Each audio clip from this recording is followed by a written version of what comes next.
கொள்ள இது மனித காதல் அல்ல, காதல் அல்ல.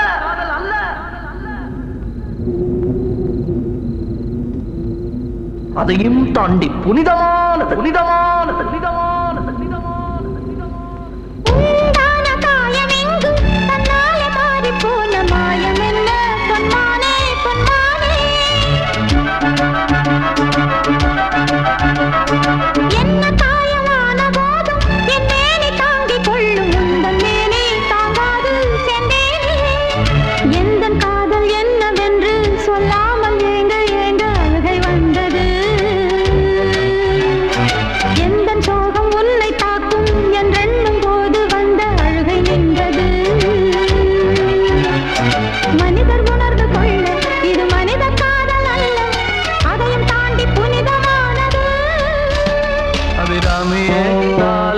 சாமியே நான் தானே தெரியுமா?